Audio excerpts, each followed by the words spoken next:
आपका वेलकम है हमारे यूट्यूब चैनल पे।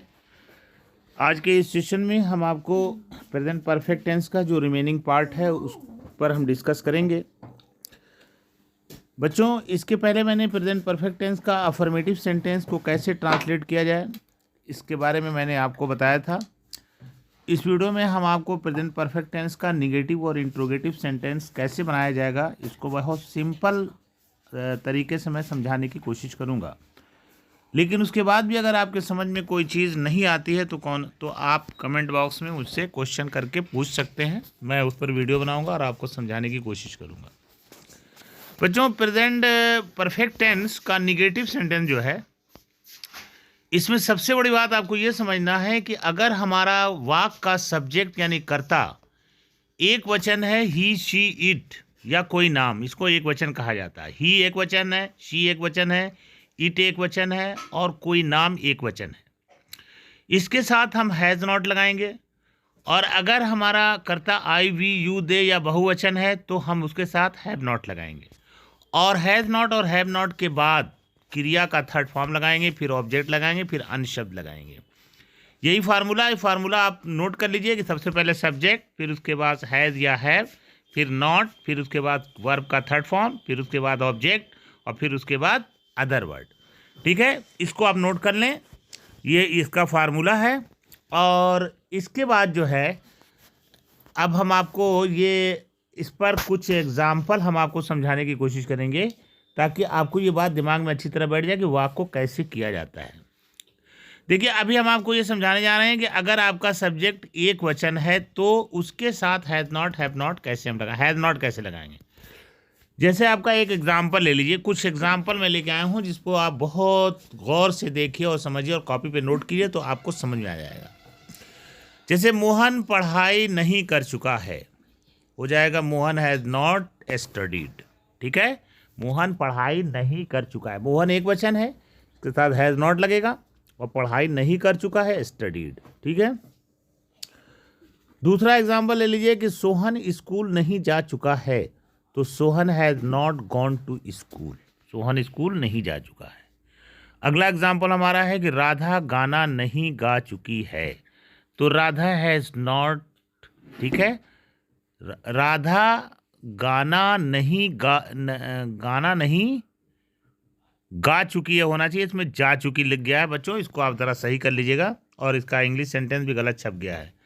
राधा हैज़ नॉट संग ए सॉन्ग, यहाँ पर देखिए इसने गलत बना दिया है, Radha has not gone to the song, ये बिल्कुल गलत है। इसको बच्चों सही कर लो कि राधा हैज़ नॉट संग ए सॉन्ग।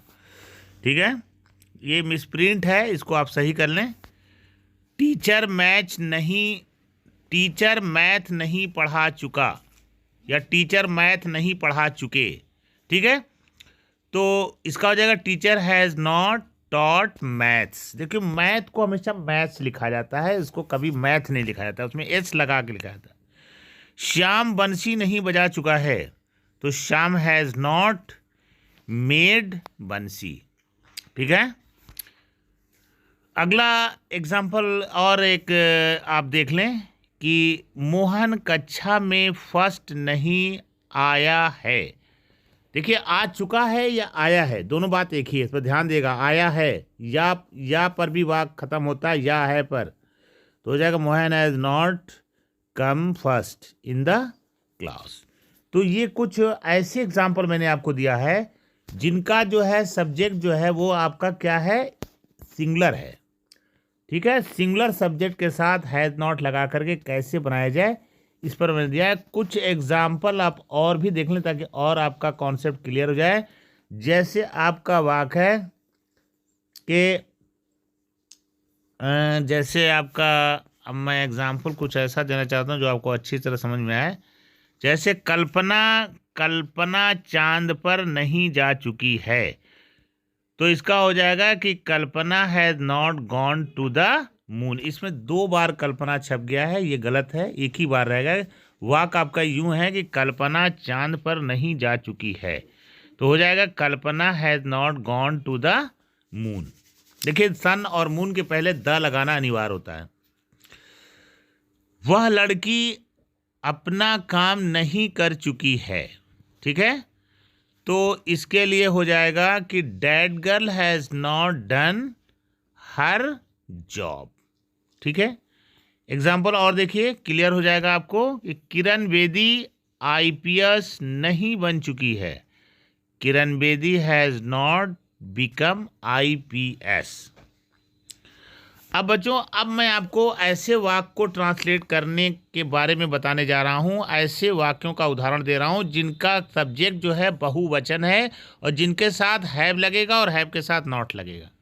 ठीक है, जैसे है कि वो अपना काम अच्छे से नहीं कर चुके हैं। यहाँ पर वो का मतलब है बहुवचन, तो हो जाएगा they have not done their job well. कुत्ते गली में नहीं भौंक चुके हैं। कुत्ते आ गया है तो बहुवचन है। द डॉग्स हैव नॉट, कुत्ते गली में नहीं भौंक चुके हैं।